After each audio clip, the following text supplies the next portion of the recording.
Alhamdulillah Rabbil Alamin. Wassalatu wassalamu ala asyrafil anbiya wal mursalin wa ala alihi wa sahbihi.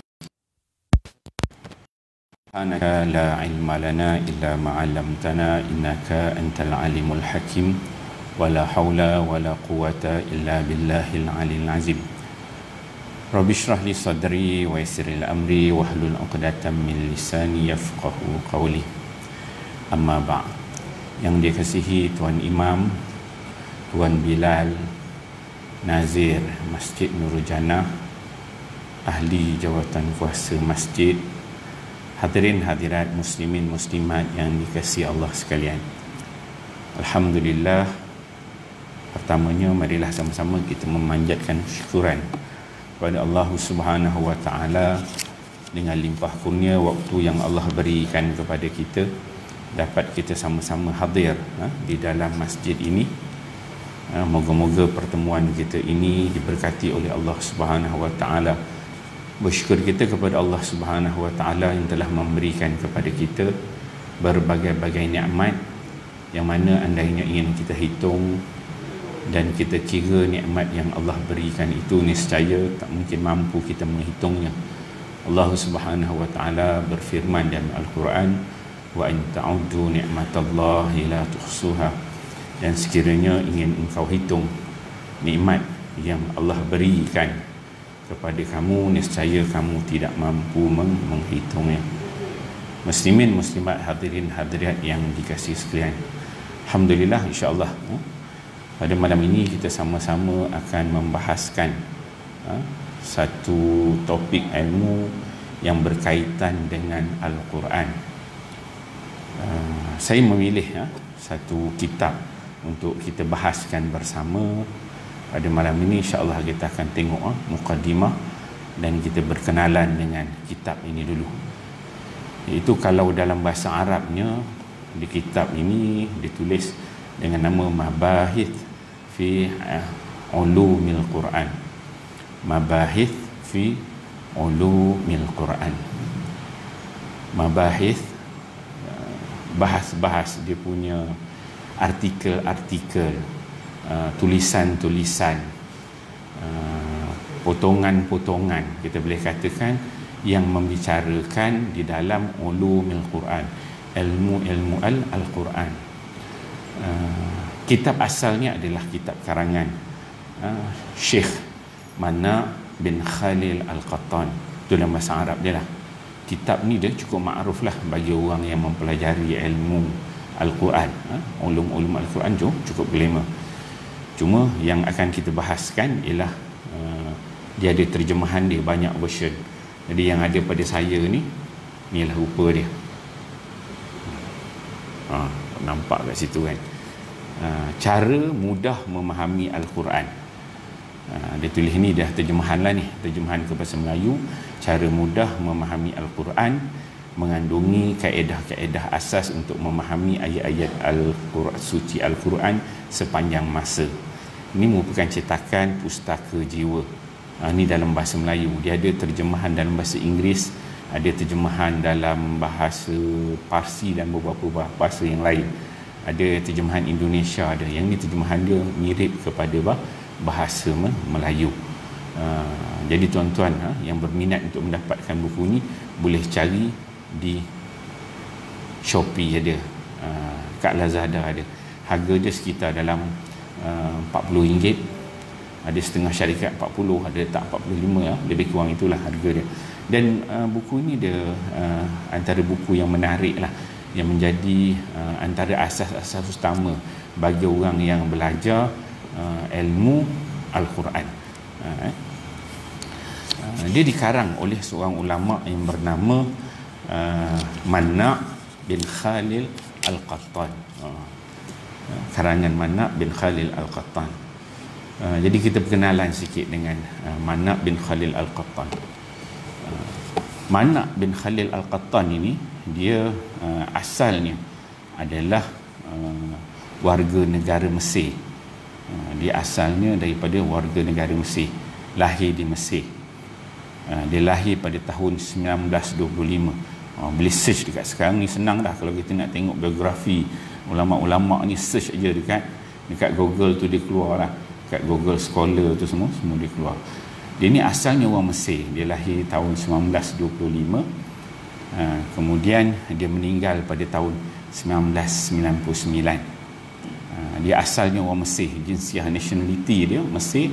Kemudian dia berhijrah lah, belajar pada kecil, kemudian membesar, kemudian dia banyak berkhidmat mengajar di sebelah Saudi, dan dia tukar jinsiah daripada jinsiah Mesir tukar kepada jinsiah Saudi, daripada nationality dia orang Mesir kepada orang Saudi. Kemudian dia ni mempunyai seorang isteri dia doktor juga, seorang doktor pakar dalam bidang bahasa, bukan doktor perubatan, doktor pakar bidang bahasa. Dia ada 5 orang anak. Kelima-lima orang anak dia ni merupakan doktor perubatan. 3 orang lelaki, semuanya pakar, berkhidmat di Saudi dalam pelbagai specialist. 2 orang lagi perempuan, seorang doktor perubatan dan yang akhir doktor gigi. Semua berkhidmat dengan menjadi doktor pakar di Saudi. Dia ni dalam hidup dia banyak bermula dengan dia pada kecil dia menghafal Quran, kemudian masuk ke Universiti Al-Azhar, kemudian sambung belajar sampailah peringkat yang tertinggi, dan dia berhijrah ke Saudi, mengajar di sana, menjadi profesor di universiti di Riyadh. Di sana dia terkenal. Dia ini merupakan antara tokoh-tokoh yang kuatlah dalam perjuangan Ikhwanul Muslimin. Dia banyak terlibat dalam tulisan-tulisan dia banyak terlibat dengan Ikhwanul Muslimin, dan tulisan dia banyak mirip kepada pemikiran Hasan Al-Banna dan yang sangat angkatan dengannya. Dia ni pernah dimasukkan ke dalam penjara atas sebab intikhabat lah, dia tidak bersetuju dengan kerajaan Mesir, dan pernah dimasukkan dalam penjara. Itulah perjuangan para ulama dalam menegakkan, dalam menyampaikan risalah dakwah dan menegakkan agama Islam di muka bumi. Itu berkaitan dengan dia yang penulislah Syekh Manna Al-Khattan, dan dia meninggal akhirnya di Saudi lah, di Riyadh. Okey, kita tengok sikit asal dia, kitab dia Mabahis fi Ulumil Quran. Kita tengok sikit apa kata-kata mukaddimah dia. Dekat mukaddimah ini penulis dia mengatakan kitab yang berada di tangan pembaca ini bertajuk Mabahis fi Ulum Al-Quran, iaitu terbitan pertama sebagai jawapan terhadap sebahagian saudara-saudara kita untuk memaparkan perbahasan ringkas tentang pentingnya pembelajaran ilmu Al-Quran, di mana para pemuda Muslim yang tidak memiliki asas pembelajaran keislaman dapat dengan mudah mendapat pengetahuan dan rujukan yang cukup penting daripadanya. So maksudnya kitab ini, kitab Mabahis fi Ulumul Quran ni untuk bagi golongan yang mula-mula nak berkenalan dengan Al-Quran, nak berjinak-jinak dengan Al-Quran, dia sangat baiklah. Tapi kalau macam tuan-tuan ni dah level tinggi, cerdik, pandai sikit, cekap sikit, bila dengar ni dia rasa macam dah biasa kita dengarlah. Jadi perbahasan dia tidak tinggi, perbahasan dia rendah sahaja. Meskipun kitab ini amat ringkas, namun cetakan pertamanya telah terjual habis, hal yang tidak dapat saya bayangkan sebelum ni. Jadi antara kelebihan Syekh Manna bin Khalil Al-Qattani, tulisan-tulisan dia ni diminati oleh orang, dan konten itu bila orang baca dia serap ke hati lah gitu. Jadi cetakan pertama dia habis cepat je dalam masa yang singkat. Kemudian saya berasa sangat perlu untuk menerbitkan bagi kali kedua, maka saya telah mengkaji semula. Jadi cetakan dia yang pertama, kalau kita tengok cetakan pertama tu dia masih tak berapa lengkap. Dia kata maka saya telah mengkaji semula, cukup besar keinginan saya untuk lebih memperjelas bahagian-bahagian babnya, juga menambah beberapa tajuk lain yang ada kaitan dengannya.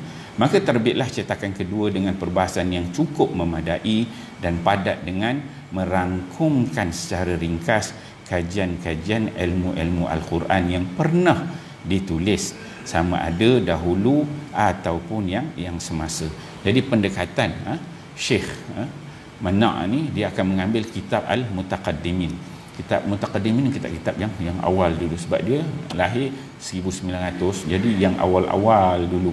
Ulama-ulama terdahulu 200, 300, 400, 500, 600 Hijrah tu semua dikumpulkan dan juga dimasukkan dalam kitab ini, ialah kitab-kitab Al-Mutaakhirin, kitab yang sifatnya semasa, sesuai dengan tahun 1900. Kata permintaan tetap mengalir daripada kalangan tokoh-tokoh Islam dan pelbagai pusat pendidikan yang memiliki perhatian kepada kajian-kajian ilmu-ilmu Al-Quran untuk mencetak ulang buku ini pada kali yang ke-7. So dicetak sampai 7 kali cetak. Dalam terbitan ini saya tidak banyak menambah seperti sebelumnya, dan saya akan memohon kepada Allah Subhanahu Wa Taala agar buku ini dapat bermanfaat dan kita sentiasa mendapat taufik dan hidayahnya. Jadi dah banyak cetak lah. Ni tahun 1990-an tu dah 7 kali cetak dah. Ini banyak dah. Okey. Kemudian kita tengok depan sikit sebelum kita masuk cerita tentang isi kandungan. Kita tengok belakang dia dulu. Biasanya dia dikatakan dia ada merujuk beberapa kitab kan. Kalau kita buka belakang ni, dia akan ada senarai rujukan. Jadi kalau tuan-tuan belajar tentang ilmu Al-Quran ni, dia banyak kitab yang menjadi rujukan. Antaranya kalau kita tengok kat belakang ni, dituliskan sini kitab Al-Burhan fi Ulumil Quran. Ini juga cukup makruf oleh Zarkashi. Al-Burhan fi Ulumil Quran. Dia juga membacakan disiplin ilmu Al-Quran, ada 2 jilid tebal. Serupa juga Al-Itqan fi Ulumil Quran karangan As-Suyuti, juga membicarakan tentang disiplin ilmu Quran. Manahil Al-Irfan kalangan daripada Az-Zarqani juga membicarakan tentang ilmu Ulumul Quran. Kemudian banyaklah sini itu dia sudut ulum Quran, dia masukkan dengan dia sudut tafsirnya, tafsir Ibnu Kasirnya, tafsir Tabarinya, kemudian melihat dari sudut I'jazul Quran, fi Zilalil Quran dan seterusnya. Ada banyak, sekitar 40 kitab yang menjadi rujukan asas kepada Syekh Manna' bin Khalil Al-Qattan dalam dia menyiapkan kitab dia ini. Itu berkaitan dengan rujukan yang digunakan. Okey, kita masuk kepada isi kandungan. Apakah tajuk-tajuk, apakah disiplin ilmu yang akan dibincangkan dalam kitab ini. Okey, kalau kita tengok dari sudut babnya, kat sini kita boleh tengok ada sekitar 20 bab yang telah dibuat oleh Syekh Manna'. Bab yang pertama ialah membicarakan tentang ilmu-ilmu Al-Quran dan sejarah perkembangan. Mula dia berkenalan dulu dengan ilmu-ilmu Al-Quran. Jadi kalau kita nak belajar Al-Quran ni, so dia ada banyak disiplin-disiplin ilmu yang perlu terkait untuk kita memahami Al-Quran tu dengan baik. Itu bab yang pertama. Bab yang kedua, selepas dia melihat kepada sejarah dan perkembangan, baru dia masuk kepada Al-Quran itu sendiri. Dia membicarakan tentang Al-Quran. Definisi Al-Quran dia apa, nama, sifat, perbezaan Quran dengan hadis Nabawi, hadis Qudsi, Quran dengan perbezaan antara hadis Qudsi, hadis Nabawi. Itu dibincangkan dalam bab 2. Bab ketiga dia pergi kepada wahyu. Sebab apabila disebut Quran, wahyu tu adalah Quran. Quran tu adalah wahyu. So dia ada perbahasan di sudut makna, umum, khusus, dia begitu. Apa yang diertikan wahyu itu? Adakah wahyu itu Quran? Cara wahyu itu diturunkan kepada Nabi sallallahu alaihi wasallam, ada yang melalui perantaraan malaikat, ada yang tidak melalui perantaraan malaikat, ada yang seperti bunyi loceng dan pelbagai bentuk. Kemudian dia menceritakan tentang syubhat para penentang wahyu, golongan yang tidak mahu menerima wahyu. Bab yang keempat dia membicarakan tentang Maki dan juga Madani. Setelah dikenal Quran, tahu takrif tentang Quran, kenal wahyu, cara penurunannya, dia masuk bab yang keempat membicarakan tentang Maki dan juga Madani. Apa dia Maki dan Madani? Jadi ayat-ayat Al-Quran ni dia secara kerangka besar dia, penurunan dia terbahagi kepada 2. Ada yang sifatnya Maki, iaitu ayat-ayat Al-Quran yang diturunkan di Mekah, dan Madani ialah ayat-ayat Quran yang diturunkan di di Madinah. Dia adalah berapa ayat sebab apa turun di Mekah, sebab apa turun di Madinah. Ada turun yang selepas hijrah, turun sebelum hijrah, ada yang turun di tengah perjalanan, dalam perjalanan, ada yang turun pelbagai bentuk yang dibincangkan. Itu dalam Makki dan Madani. Kemudian dalam bab 5 dia membicarakan tentang pengetahuan tentang turunnya ayat yang pertama dan juga ayat yang terakhir. Ayat yang pertama start daripada Iqra tu ada perbahasan ulama. Kemudian turutan ayat tu yang pertama, yang kedua, yang ketiga, yang terakhir diturunkan perbahasan ulama padanya. Kemudian dia suruh tematik ayat itu, sebab ayat itu turun bukannya turun 30 juzuk ataupun satu surah. Yang pendek-pendek itu mungkin satu surah. Kalau surah Al-Baqarah tu dia tak turun satu surah, dia turun sedikit. Kejap surah ini, bagaimana ulama menyusunnya berkaitan dengan penurunan itu. Kemudian bab yang ke-6 dia membicarakan tentang asbabun nuzul. Asbabun nuzul ni sebab-sebab turun ayat. Jadi dia punya flow, kronologi penurunan ayat Al-Quran ni, ada ayat Al-Quran tu yang diturunkan ada sebabnya, berlakunya kisah, perkara, peristiwa tertentu. Dan ada juga ayat Al-Quran yang memang diturunkan terus begitu. Ada ayat Quran yang diturunkan sekali, ada ayat Quran yang diturunkan sampai 2-3 kali. Itu ulama, para sahabat memberikan pandangan terhadap perkara tersebut. Bab yang ke-7 dia membicarakan tentang turunnya Al-Quran sekaligus. Ada Quran tu peringkat pertama, ni peringkat penurunan di kerangka besar. Ada turun sekaligus, ada turun secara berperingkat, iaitu daripada Lauhul Mahfuz, daripada Allah Subhanahu Wa Taala ke Lauhul Mahfuz, ke langit dunia, kemudian secara berperingkat-peringkat kepada umat Nabi Muhammad sallallahu alaihi wasallam. Kemudian dibicarakan pada bab 8 tentang sejarah pengumpulan Al-Quran. Pengumpulan Al-Quran ni dalam konteks hafazan bagaimana pada masa Nabi. Pengumpulan Al-Quran dalam konteks penulisan. Sebab Quran ini dia asalnya adalah bentuk hafazan dalam dada-dada sahabat. Dia tidak dalam bentuk tulisan. Kemudian baru dipindahkan kepada tulisan. Kemudian dia bawakan cerita pengumpulan pada zaman Abu Bakar, Osman. Kemudian bagaimana tertib surah tu turun surah Iqra, tetapi kita mula dengan Al-Fatihah, Al-Baqarah kan. Tapi bagaimana benda tu berlaku demikian? Tertib ayat tu bagaimana disusun oleh Nabi, sahabat, tertib surah tu bagaimana, khilaf pandangan ulama berkaitan isu-isu tersebut. Kemudian dia membicarakan tentang resam Utsmani, penulisan tu bagaimana kaedah menulis itu yang bertepatan sebagaimana yang diturunkan kepada Nabi sallallahu alaihi wasallam. Kemudian dibincangkan tentang fasilah dan rasul ayah. Fasilah ni tempat tanda-tanda wakaf tu. Zaman dulu, zaman kita sekarang ni, sebab kita tengok dah Bismillahirrahmanirrahim bulat, Alhamdulillahirabbil alamin bulat kan, ada tanda wakaf. Zaman Nabi dulu tak ada.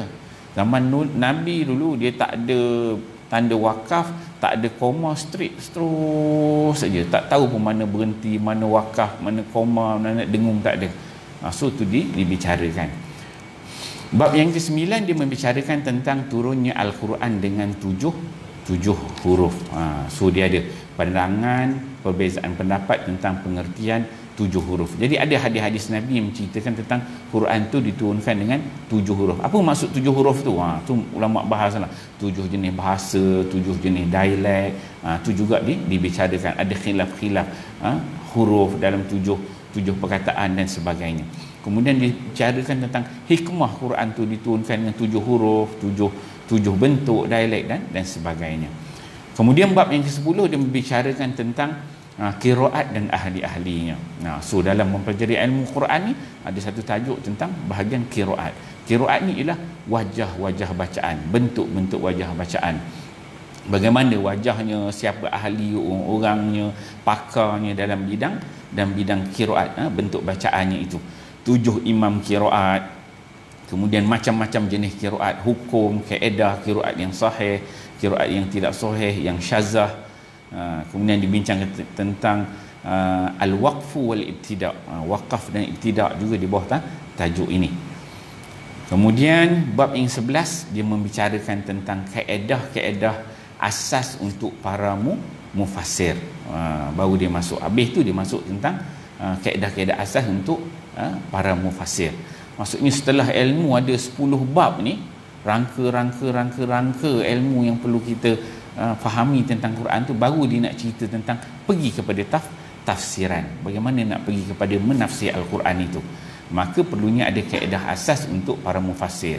Fungsinya bagaimana, isim dhamir, mufrad, jamak dia untuk kita mentafsirkan dan difahami dengan baik. Okey. Kemudian ada perbezaan lafaz dalam memahami kaedah-kaedah para mufassir. Kemudian bab 12 membicarakan tentang perbezaan antara muhkam dan juga mutasyabih. Muhkam ni ayat-ayat yang jelas hukum dia. Mutasyabih ni ayat-ayat yang tasyabuh, yang boleh mengelirukan, yang tidak jelas. So ada bahagian-bahagian dia khilaf, ayat akidahnya, ayat fiqahnya kan. Boleh. Itu yang berlaku khilaf. Orang ni kata ambil wuduk begini, yang ni kata gini. Ulama khilaf. Itu tentang muhkam dan juga mutasyabih. Kemudian bab 13 membicarakan tentang lafaz yang am dan juga lafaz yang khas. So lafaz-lafaz dalam Al-Quran ini dia ada lafaz yang sifatnya umum dan ada juga lafaz yang sifatnya khusus. Tu ada bahagian-bahagian dia. Kemudian ada bab yang ke-14 nasih dan juga mansukh. Nasih dan mansukh ni membicarakan tentang ayat-ayat Al-Quran. Ada ayat yang dulunya ada, kemudian dah dibuang, telah dimansukhkan atau dinasahkan dengan ayat-ayat yang lain. Contohnya ay-syaikhu wa syaikhatu farjumuhuma. Orang yang berzina, orang tua yang dah kahwin, kalau dia berzina maka perlu direjam. Maka dalam Quran tak ada, tapi dulu disebutkan ada ayat tu, tapi tiada dalam Al-Quran. Itu masuk dalam nasih dan juga mansukh. Kemudian bab ke-15 ialah tentang mutlak dan juga muqayyad. So ada ayat Al-Quran ni sifatnya mutlak, ada sifatnya muqayyad. Ada ayat tu dia stand alone, ada muqayyad yang ini terikat dengan beberapa ayat yang lain. Kemudian bab ke-16 dia membicarakan tentang mantuk dan juga mafhum. Apa yang didefinisi tentang ayat yang sifatnya di mantuk itu, pembahagian-pembahagian dia, dilalah yang iqtida dia macam mana, definisi mafhum dan macam-macam ragam tentang mantuk dan juga mafhum. Bagaimana nak memahami ayat Al-Quran itu dengan tepat, dengan lebih jelas. Kemudian bab yang ke-17 membicarakan tentang kemukjizatan Al-Quran. Apa yang dikatakan sebagai mukjizat dia, dia punya mi'yar dia punya penanda aras. Yang dikatakan mukjizat Al-Quran tu bagaimana, aspek-aspek kemukjizatan juga dibahaskan. Dia ada kemukjizatan dari sudut bahasa, dari sudut ilmiahnya, dari sudut hukum. Kemudian bab yang ke-18 dia membicarakan tentang amsal. Amsal ni ialah apa? Perumpamaan dalam Al-Quran. Dia dalam Al-Quran yang ada ayat-ayat yang sifatnya dia memberi contoh-contoh. Daraballahu masalan qaryatan. Allah Subhanahu Wa Taala memberi contoh satu penduduk kampung. Daraballah. Maka Allah Taala akan letak perumpamaan itu. Kamasalil himar, seperti keldai. Itu disebut sebagai al-amthal. Kemudian dia masuk kepada qasam dalam Al-Quran. Qasam ni dia wallahi, tallahi, billah, itu disebut sebagai qasam.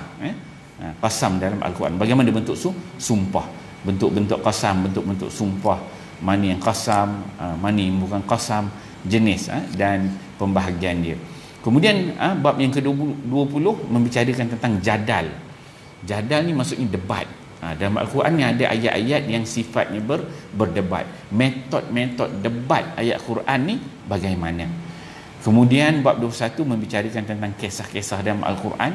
Dan Al-Quran ini dia ada banyak cerita kan. So cerita tu bagaimana dia bentuk kan. Kisah-kisah dia, kisah tentang para nabi, pembahagian kisah-kisah itu, hikmah di sebaliknya. Kisah-kisah dalam Al-Quran bukan khayalan, kisah untuk pendidikan. Kemudian bab 22 membicarakan tentang terjemah Al-Quran. Bagaimana kita nak menterjemahkan Al-Quran itu di sudut huruf, boleh terjemah ke tak boleh terjemah, terjemah makna je ke ataupun terjemah lafaz. So dia ada perbahasan ulama dari sudut itu. Kemudian bab 23 membicarakan tentang tafsir dan juga takwil. Tafsir maksudnya dia mentafsirkan ayat Al-Quran, memberi penerangan yang lebih jelas tentang ayat Al-Quran, itu tafsir. Tetapi kalau takwil maksudnya dia ayat itu dia tak pergi ke partner tu, dia corner ikut lain, dia takwil kan. Tu apa yang definisi tafsir tu bagaimana, definisi takwil tu bagaimana, apa beza dia di antara tafsir dan juga takwil dalam penafsiran Al-Quran. Kemudian bab 24 dia membicarakan tentang syarat-syarat dan akhlak seorang pentafsir. Untuk jadi mufassir, kita ni sampai level boleh mentafsir Quran tu ada syarat-syarat dia. Apa syarat-syarat yang diletakkan. Kemudian apa akhlak yang perlu ada pada seorang mufassir. Apa disiplin-disiplin ilmu yang perlu dikuasai oleh seseorang tu sebelum dia boleh nak mentafsirkan Al-Quran. Kemudian bab 25 dia membicarakan tentang perkembangan tafsir dari semasa ke semasa. So penafsiran Al-Quran ni dia berkembanglah pada zaman Nabi, zaman sahabat, tabi'in, tabi'in. Kemudian ada jenis tafsir bentuk tematik, maudu'i, dia ambil tajuk-tajuk khusus. Ada peringkat, tabaqat mufassir. Tabaqat ni ulama-ulama yang mentafsir Al-Quran ni ada level-level dia. Disebut sebagai apa? Tabaqat dia. Kemudian ada tafsir ini yang disebut sebagai tafsir bil ma'thur. Tafsir bil ma'thur tu penafsiran dengan menggunakan ayat Quran. Ayat Quran ditafsir dengan ayat Quran, ditafsirkan dengan hadis, qaul sahabat. Ada yang tafsir dengan bil ra'yi. Maksudnya pentafsiran tu menggunakan akal fikiran. Dia mentafsirkan dari sudut bahasa, dari sudut lughah, dari sudut nahwu, dari sudut tempat, tapi menggunakan akal. Tafsir al-isyari kan, tafsir sufi itu tidak termasuk dalam tafsir yang bil maksur. Kemudian dibicarakan tentang kitab-kitab tafsir yang termasyhur. Apa dia kitab-kitab tafsir? Kita tuan pun biasa sini pun biasa ada kuliah-kuliah tafsir kan, kita tengok ada tafsir Ibnu Abbasnya, tafsir Ibnu Kasirnya, tafsir Tabarinya, tafsir Al-Quran Al-Azimnya, Hizril Al-Quran kalau bahasa Melayu, tafsir Pimpinan Ar-Rahman. Kalau Pimpinan Ar-Rahman tu kita kat Malaysia ni ditulis tu tafsir Pimpinan Ar-Rahman, nama dia tafsir, tapi dia bukan tafsir sebenarnya, dia lebih kepada terjemahan. Tafsir Al-Azhar kalau dalam Melayu ni adalah dia punya susunan. So kita boleh tengok tafsir-tafsir yang muktabar. Kemudian bab yang ke-26 iaitu bab yang terakhir, Syekh Manak ni dia membicarakan tentang biografi beberapa orang mufassir. Sudah kenal kitab, kemudian mengenali siapakah dia mufassir tersebut dan melihat kepada biografi beberapa mufassir. Tengok situ ada Ibnu Abbasnya, Mujahidnya, Tabari, Ibnu Kasir, Fakhrul Razi, Zamakhsyari. Jenis-jenis tafsirnya itu, adakah tafsir bil ma'thur, tadi saya sebut tafsir, kemudian tafsir bil ra'yi, tafsir al-isyari, orang suka tafsir sufi, benda-benda sufi, tafsir mimpi. Ada pula ulama-ulama yang bincangkan tentang tafsir mimpi. Ada tafsir al-isyari ini memberi isyarat, bukan tafsir yang maksud yang jelas, dia pergi isyarat, pergi pada ikut lain, alif lam mim kan. Dan Quran tak ada, Nabi Quran tak jelas masuk alif lam mim. Mari ulama-ulama ni dia buat isyarat, alif ni masuk gini. Dia pergi pada isyari. Tu ada jenis-jenis dia dalam penafsiran Al-Quran. Maka habislah isi kandungan itu sampai kepada muka surat 724. Itulah konten-konten isi kandungan yang akan dibahaskan dalam kitab Mabahis fi Ulumil Quran, cara mudah memahami Al-Quran, karangan Syekh Manak bin Khalil Al-Qattan. Jadi tuan-tuan kalau nak minat untuk datang tempat ni boleh tengok dekat Shopee ya. Dia ada terjemahan-terjemahan yang lain ada juga boleh tengok. Okey, kita tengok sikit bab yang pertama. Yang pertama ni dia masuk kepada ilmu-ilmu Al-Quran dan sejarah perkembangan dia. Bab yang pertama. Okey. Syekh Manak dia mengatakan Al-Quran ialah mukjizat Islam abadi yang semakin maju ilmu pengetahuan, semakin jelas kekuatan mukjizatnya, Allah Subhanahu wa taala menurunkannya kepada Nabi Muhammad sallallahu alaihi wasallam untuk membebaskan manusia dari pelbagai kegelapan hidup menuju cahaya ilahi dan membimbing mereka ke jalan yang lurus. Rasulullah sallallahu alaihi wasallam menyampaikannya kepada para sahabatnya sebagai penduduk asli Arab yang sudah tentu dapat memahami tabiat mereka. Jika terdapat sesuatu yang kurang pasti bagi mereka mengenai ayat-ayat yang mereka terima, mereka langsung menanyakan kepada Nabi sallallahu alaihi wasallam. Jadi untungnya para sahabat ni duduk pada zaman Nabi sallallahu alaihi wasallam. Mereka ni ada masalah, terus refer kepada Nabi. Nabi terus beri keputusan, terus berikan hukum. Begini boleh, ni tak boleh, ini begini, ini begini. Tapi kalau zaman kita ini, kita kena rujuklah pada mereka orang-orang yang mempunyai kepakaran dalam bidang Al-Quran dan bidang pentafsiran. Dia memahami maknanya dengan betul dan tepat. So kita tengoklah bidang-bidang apa yang perlu ditanya ataupun masalah tersebut. Dan Nabi menyebutkan bahawa Quran ini dia merupakan mukjizat. Mukjizat itu yang mana daripada zaman Nabi sampai kepada hari ini dia tetap melemahkan musuh-musuh Islam. Musuh Islam ni tak dapat trace, tak dapat cari kelemahan dalam Al-Quran. Dan sehari demi sehari, hari demi hari kita akan melihat bahawa Quran ini dia menunjukkan kebenaran konten dia. Mungkin ada perkara dulu tak dapat difahami dengan baik, tapi disebabkan zaman teknologinya ada, kepakarannya ada sana, so dah terkeluar. Dulu tak boleh ditafsirkan ayat itu, tapi zaman sekarang ni boleh ditafsirkan dengan perkembangan teknologi yang ada, perkembangan sains kan. Maka Quran tu membenarkan semua benda-benda yang berlaku sampai hari ini. Tapi akan datang ni akan ada lagi benda-benda lain yang akan zahir dibenarkan oleh Al-Quran sampailah kita mati. Dan Quran ni bukan setakat hari ini, pada zaman Nabi sampai pada zaman Nabi Adam, sampai zaman Nabi, sampai zaman kita, sampai akhirat, sampai duduk dan syurga besok, complete, all in one. Itu yang ada dalam Al-Quran. Itu sebagai mukjizat. Kemudian Bukhari dan Muslim meriwayatkan daripada Ibnu Mas'ud radhiyallahu anhu, katanya apabila ayat ini diturunkan,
La haula wala quwwata illa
Allahu Akbar, Allahu Akbar.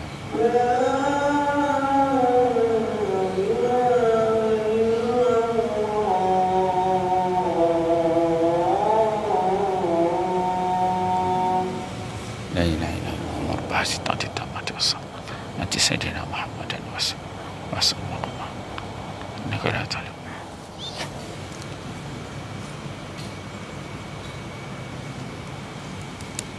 Muslimin muslimat hadirin hadirat ni kasih sekalian So kita sambung sikit lagi Bukhari dan Muslim meriwayatkan daripada Ibnu Mas'ud radhiyallahu anhu, katanya apabila ayat ini turun, iaitu alladzina amanu wa lam yalbisu imanahum bizulmin ulaika lahumul amnu wa hum muhtadun. Surah Al-An'am ayat 82. Maksud dia orang-orang yang beriman dan tidak mencampur adukkan iman mereka dengan kezaliman, mereka itulah orang-orang yang mendapat keamanan dan merekalah orang-orang yang mendapat petunjuk hidayah daripada Allah Subhanahu wa taala. Orang-orang yang berasa keliru tentangnya, lalu mereka bertanya kepada Nabi sallallahu alaihi wasallam, wahai Rasulullah, dia kata, mana ada orang yang tidak menzalimi dirinya? Beliau menjawab, pemahamannya tidak seperti yang kamu sekalian fahami. Tidakkah kalian mendengar apa yang dikatakan seorang hamba yang saleh, bahawa sesungguhnya syirik itu adalah kezaliman yang besar. Inna syirka la zulmun azim. Itu surah Luqman ayat yang ke-13 disebutkan itu.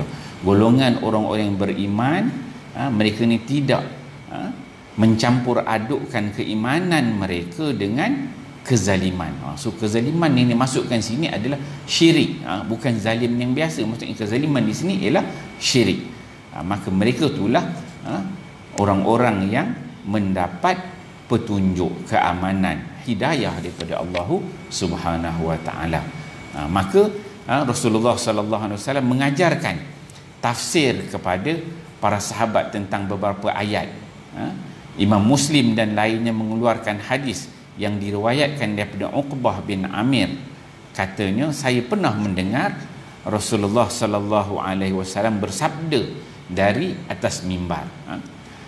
Kata Nabi sallallahu alaihi wasallam, Nabi membacakan Al-Anfal ayat 60, wa a'iddu lahum mastata'tum min quwwatin wa min ribatil khail turhibuna bihi aduwallah wa aduwakum wa akhari min dunihim la ta'lamunahumullahu ya'lamuhum wa ma tunfiqu min syai'in fi sabilillah yuwaffa ilaikum wa antum la tuzlamun. Tu dalam ayat surah Anfal ayat 60 ini. Dan persiapkanlah untuk menghadapi mereka segala jenis kekuatan yang dapat kamu sediakan daripada pasukan-pasukan berkuda yang lengkap untuk menggentarkan, untuk menakutkan musuh Allah dan musuhmu serta musuh-musuh yang lainnya daripada mereka yang kamu tidak mengetahuinya, sedang Allah mengetahuinya. Dan apa sahaja yang kamu belanjakan pada jalan Allah akan disempurnakan balasannya kepada kamu dan kamu tidak akan dianiaya. Surah Al-Anfal ayat 60. Jadi dekat sini Allah Subhanahu Wa Taala memberikan penekanan tentang kekuatan al-quwwah. Al-quwwah tu maksud dia ialah memanah. So para sahabat bersemangat untuk mendapatkan ilmu daripada Nabi sallallahu alaihi wasallam, maka yang demikian bagi mereka merupakan suatu kehormatan yang diberikan kepada para sahabat. Mereka bersungguh-sungguh untuk memahami Al-Quran, menuntut ilmu. Kemudian ada diriwayatkan daripada Anas, ia berkata, adalah seorang daripada kami apabila membaca surah Al-Baqarah dan Ali Imran, ia sangat seronok. Diriwayatkan oleh Ahmad dalam musnadnya. Jadi kalau kita tengok zaman Nabi, para sahabat apabila mereka ni mempelajari Al-Quran, memahami Al-Quran itu dengan baik, mereka membaca itu dalam keadaan yang cukup seronok, gembira, bersemangat, kerana mereka membaca dalam keadaan mereka memahami maksud cerita yang berada di sebalik ayat-ayat tersebut, makna yang zahir, yang tersirat, dan juga makna yang tersirat. Kalau kita hari ni baca banyak sikit, mula kita ngantuk kan, sebab kita tak faham. Itu kelebihan kita lah, orang Melayu kan, beza orang Arab. Tapi walaupun Arab ini dia faham makna Al-Quran, tapi kalau nak banding orang Melayu, saya rasa orang Melayu ni lagi baik kot pada orang Arab. Saya duduk negara Arab lama, dekat 7-8 tahun duduk negara Arab. Kalau balik sini, sebelum pergi Arab dulu, negara Arab dulu, saya punya gambaran orang Arab ni, kita memberikan gambaran macam orang baik-baik kan, semua semayang, duduk, orang jenis khusyuk, macam ahli-ahli tasawuf, orang baik-baiknya. Tapi apabila dah pergi negara Arab ni, baru kita tahu Arab ni, Masya Allah, kalau dibandingkan dengan orang kita ni saya rasa lebih baik. Sebab kalau tuan-tuan tanya orang Arab sendiri, kalau Malaysia ni dia memang antara negara yang terbaik dekat muka bumi ni. Kalau pergi Mekah tu dia kata Malaysia bagus, Malaysia bagus kan. Dan orang Malaysia ni jenis kita ni jenis beradab, ikut arahan kan, ikut apa yang disusun kan, kita ikut. Orang kata kanan pusing kanan, ke kiri pusing kiri. Arab tak, dia ganas. Kalau di Mesir, kita nampak yang balik-balik ni, kita nampak gambaran orang Arab ni nampak macam baik, sebab yang balik-balik daripada belajar daripada Mesir, pada negara Arab ni, orang ni balik jadi ustaz, jadi orang baik-baik. Jadi kita menggambarkan tentu suasana dia baik, tok guru dia, suasana dia baik. Tapi bila kita pergi nampak, Masya Allah, orang dia ganas kan, lagi teruk lah. Yang baik tu baik, yang bagus baik, alim, warak, ilmu tinggi memang ada. Tapi kalau yang teruk tu memang teruk, tak ada kat tempat kita ni. Kalau compare orang Melayu ni, orang kita ni jauh lebih bagus lah. Kalau macam saya di peringkat universiti, kita ada banyak pensyarah-pensyarah Arab. Dia orang ni kalau datang ke Malaysia, dapat berkhidmat kat Malaysia ni, kau boleh tak nak balik negara dia. Seronok duduk dekat negara kita ni. Orang kita ni memang baik-baik, taat, beradab kan, hormat, buat kerja tertib, cakap berhati-hati, berlapik kan. Beza Arab ni kasar, dia main belasah aja. Kalau kita tengok kat Mekah tu, dia kata tak boleh masuk, dah langgar juga orang Arab kan. Bangsa itu yang ni lah, yang baik tu, yang alim tu banyak. Tapi secara umumnya gitu. Tanyalah mana-mana orang Arab, kau dapat datang ke Malaysia ni, dia kata Malaysia ni Malaysia bagus, dia kata kan. Okey, saya rasa itu aja untuk pertemuan kita pada malam ini, insya-Allah. Di kesempatan akan datang nanti kita akan sambung lagi, kita akan tengok habiskan pada mula ni, melihat pada satu bab untuk kita memahami prinsip-prinsip asas dalam kita mempelajari Al-Quran di sisi ilmu yang berkaitan dengannya. InsyaAllah yang baik itu datangnya daripada Allah Subhanahu Wa Taala, salah silap daripada kelemahan diri saya. Dan kita baca doa sikit. Auzubillahi minasyaitonirrajim. Bismillahirrahmanirrahim. Alhamdulillahirabbil alamin wassalatu wassalamu ala asyrafil anbiya'i wal mursalin wa ala alihi washabihi ajmain. Allahumma ij'al jam'ana hadza jam'an marhuma wa tafarruqana min ba'dihi tafarruqan ma'suma wa la taj'alillahuma fina syaqiyyan wa la matruda wa la mahruma bi rahmatika ya arhamar rahimin. Rabbana atina fid dunya hasanah wa fil akhirati hasanah wa qina azabannar. Wa sallallahu alaihi wasallam Muhammad wa ala alihi wasallam. Alhamdulillahirabbil alamin. Assalamualaikum warahmatullahi wabarakatuh.